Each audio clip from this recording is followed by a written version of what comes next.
जैसा कि last episode में हमने देखा कि लुओ फेंग बेंजर को हराने के बाद जायंट डिस्ट्रॉयर मॉन्स्टर की फॉर्मेशन के अंदर चला जाता है और अपने गोल्डन हॉर्न बीस्ट की फॉर्म में उस मॉन्स्टर के साथ बातचीत करता है। अब इस एपिसोड की स्टार्टिंग में हम देखते हैं कि बेंजर और डेलन दोनों ही लुओ फेंग के उस फॉर्मेशन के अंदर से वापस आने का इंतजार कर रहे होते हैं कि तभी थोड़ी ही देर में लुओ फेंग कुछ सोचता हुआ उस फॉर्मेशन के अंदर से बाहर आ जाता है, जिसे देखते डेलन तेजी के साथ आगे बढ़ते हुए कहता है, योर मैजेस्टी, मुझे खुशी है कि आप ठीक हैं।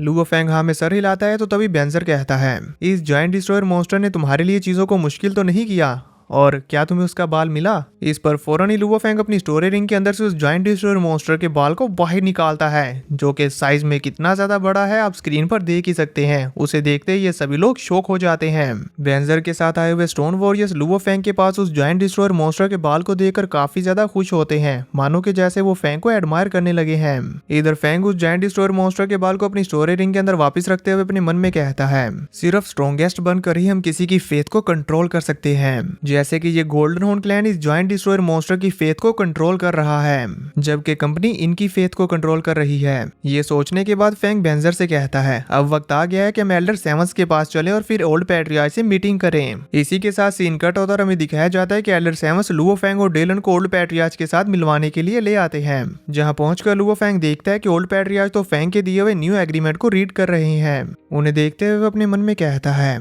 ओल्ड पैट्रियार्च तो गोल्डन हॉर्न क्लैन के सुप्रीम लीडर हैं। इनकी पोजीशन दोनों क्लैंस के बीच के रिलेशनशिप और डेवलपमेंट को डायरेक्टली इफेक्ट करती है। मुझे उम्मीद है कि मेरा नया एग्रीमेंट इन्हें पसंद आए। फेंग यहाँ पर अपने मन में ये सोच रहा होता है कि तभी ओल्ड पैट्रियार्च लुओ फेंग को नोटिस करते हुए उसके करीब आते हुए कहते हैं, इनवॉय लुओ, मैंने इस न्यू एग्रीमेंट को पढ़ा है।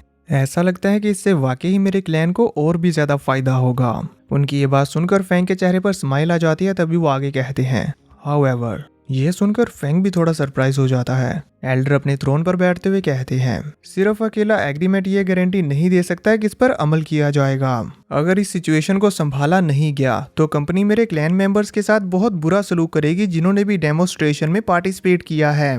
हमें क्या करना चाहिए? इस पर फेंग उनसे कहता है, आपके क्लैन मेंबर्स के साथ बुरा सलूक किया गया, इसीलिए उनकी ह्यूमन क्लैन के अगेंस्ट नफरत नेचुरल है। मैं आपको यकीन दिलाता हूँ कि इस एग्रीमेंट के कंप्लीट होने के बाद आपको कोई भी परेशानी नहीं होगी। फेंग की बात पूरी होती है कि तभी ओल्ड पैट्रियार्च एग्रीमेंट को लुओ फेंग के पैरों में फेंकते हुए कहते हैं, कंपनी क्या ऑफर कर रही है? ये तो सिर्फ तुम्हारा वर्बल एग्रीमेंट है और बातों से कुछ नहीं होता। ओल्ड पैट्रियार्च को इतना ज्यादा सीरियस हुआ देखकर लुओ फेंग भी सोचने लगता है कि ये अचानक से सारी सिचुएशन ने कौन सा रुख ले लिया है। और फिर अब थोड़ी देर तक सोचने के बाद वो एक स्माइल के साथ ओल्ड पैट्रियार्च से कहता है, आपने भी तो जायंट डिस्ट्रॉयर मॉन्स्टर को सिर्फ जुबान दी है। वो पिछले 2000 एराज से ब्रेक थ्रू करने की कोशिश कर रहा है। ऐसा इसलिए नहीं क्योंकि उसे लगता है कि आप अपने प्रोमिस को पूरा करेंगे, बल्कि उसे इसकी जरूरत है। क्या ऐसा नहीं है? फेंग की ये बात सुनकर ओल्ड पैट्रियार्च, जो कि काफी ज्यादा सीरियस लुक दे रहे थे, वो जोर जोर से हंसने लगते हैं। ये देखकर फेंग भी हैरान हो जाता है। तभी ओल्ड पैट्रियार्च फेंग के करीब आते हुए कहते हैं, इनवॉय लुओ वाकई स्ट्रेट फॉरवर्ड हैं,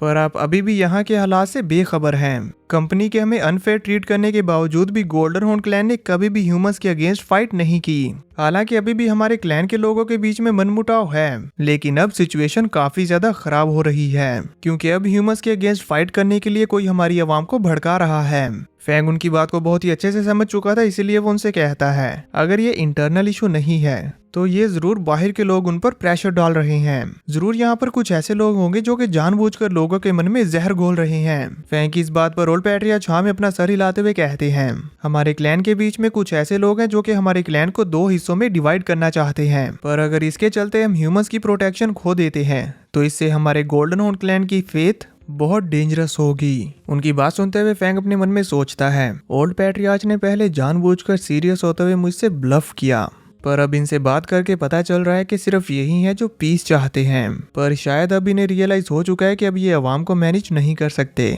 और अब ये अपने लोगों को संभालने के लिए मुझे बोलेंगे। ओल्ड पैट्रियार्च को अपनी तरफ देखता हुआ देखकर लुओ फेंग उनसे कहता है, क्या कुछ ऐसा है जिसमें मैं आपकी हेल्प कर सकता हूँ? इस पर ओल्ड पैट्रियार्च सरप्राइज होते हुए कहते हैं, इनवॉय लुओ, आप तो वाकई होशियार हैं। और फिर आगे कहते हैं, आपको एक स्ट्रॉन्ग फिगर की क़यादत करने की जरूरत है हमारी अलायंस की स्टेबिलिटी को इंश्योर करने के लिए। भले ही तुमने बेंजर को हरा दिया है, पर यह सभी लोगों को तुम्हें सबमिट करने के लिए इनफ नहीं है। जब तक के ये कहते ही ओल्ड पैट्रियार्च अपनी पावर्स का इस्तेमाल करते हुए लुओ फेंग के सामने एक होलोग्राम ले आते हैं, जो होता है उनके गोल्डन हॉर्न क्लैन के टॉम स्टोन का। उसे देखते ही फेंग कहता है, ये तो सैक्रेड टोम्बस्टोन है। ओल्ड पैट्रियार्च फैंग को बताते हैं ये सैक्रेड टोम्बस्टोन हमारे ओल्ड पैट्रियार्च सी लॉर्ड ने बनाया था और ये ह्यूमन क्लैन के केओस टोम्बस्टोन से मिलता जुलता है। कई सारे इलाइट वॉरियर्स ने इसे समझने की कोशिश की पर उनमें से सिर्फ कुछ ही इसे थोड़ा सा समझ पाए। अगर तुम इसे पूरी तरह से समझ लेते हो तो तुम हमारे लोगों के सामने ह्यूमन क्लैन के टैलेंट को शो कर सकते हो।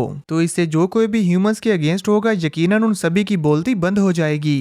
फैंग इसके लिए रेडी हो जाता है और फिर एल्डर सेवंस के साथ केओस टोम्बस्टोन पर जाता है। जहां जब लुओ फेंग उस टोम्बस्टोन की तरफ आगे बढ़ रहा होता है तो रास्ते में बुवाता लुओ फेंग को उसके बारे में बताती है।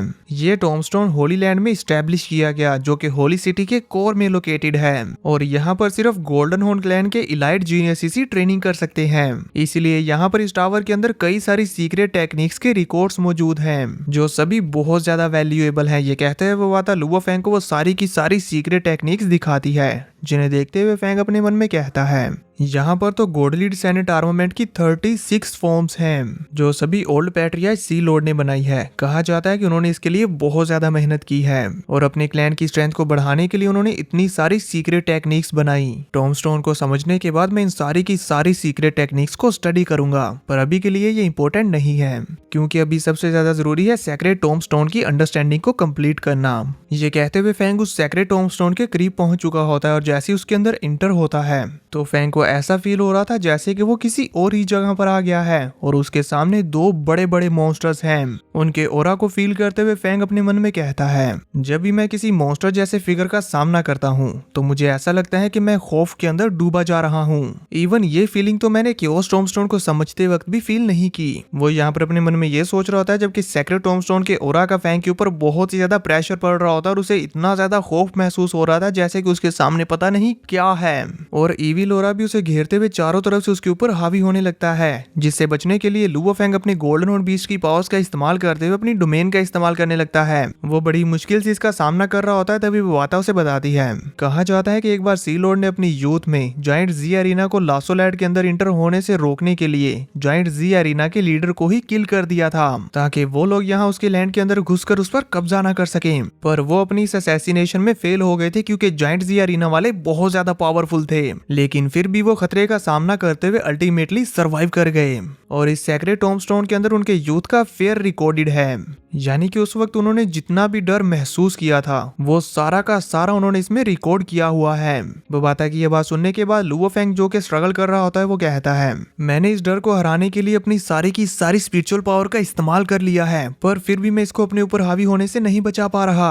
इस तरह से तो इसका सामना करने में ही मेरी सारी एनर्जी ड्रेन हो जाएगी और मैं टोम्बस्टोन को नहीं समझ पाऊंगा। अगर सीनियर सी लॉर्ड ने ये पेंटिंग अपने क्लैन की अंडरस्टैंडिंग के लिए छोड़ी है तो फिर उन्होंने क्यों ये इतनी बड़ी डिस्टरबेंस यहाँ पर डाली। फैंग यहाँ पर अपने मन में ये सोच रहा होता है कि तभी वो डर उसके ऊपर हावी होने लगता है जिसकी वजह से फैंग की चीखें निकलने लगती हैं। इससे अब उसे फाइनली कुछ रियलाइज होता है और वो खुद को संभालते हुए कहता है डर भी एक ड्रीविंग एनर्जी है जो ब्रेक थ्रू करने में मदद करती है। शायद पैट्रियार्च सी लॉर्ड हमें बताना चाहते हैं कि हमें डर के साथ अपनी स्पिरिचुअल पावर से फाइट करने की जरूरत नहीं है बल्कि खौफ को गले लगाओ। ये बात समझ आते ही फैंग अपनी स्पिरिचुअल एनर्जी को वेस्ट ना करते हुए सारे के सारे डर को अपने अंदर महसूस करने लगता है जिसकी वजह से अब ना तो उसे डर लग रहा था और ना ही पेन हो रहा होता है बल्कि उसकी सैक्रेड टोम्बस्टोन की अंडरस्टैंडिंग शुरू हो जाती है और इसी के साथ फैंग के आसपास का सारा एनवायरनमेंट भी चेंज हो जाता है और उसके ब्रेक थ्रू होने भी शुरू हो गए थे और फैंग एक के बाद एक सैक्रेड टोम्बस्टोन को अच्छे से समझने लगता है। और इसी के साथ ये एपिसोड हो जाता है खत्म। तो देखेंगे नेक्स्ट एपिसोड में कि क्या फैंग सैक्रेड टोम्बस्टोन को पूरी तरह से समझ पाएगा और क्या सारे के सारे गोल्डन हॉर्न क्लैन के लोगों को अपनी साइड पर करते हुए उनसे अपनी बात मनवा पाएगा। आप सब दोस्तों को क्या लगता है मुझे कमेंट्स में अपनी राय जरूर बताना।